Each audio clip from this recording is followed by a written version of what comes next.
महिलांचा आदर आणि सन्मान करणं म्हणजे शिवसेना.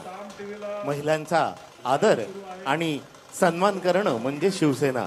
आणि ह्या सुंदर अशा संज्ञेतूनच साकार सुंदर अशी ही सलामी जरा जोरदार टाळ्या होऊ द्या.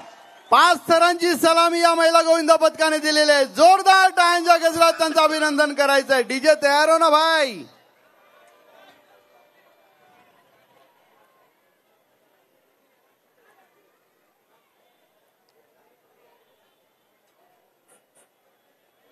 सुंदर डीजे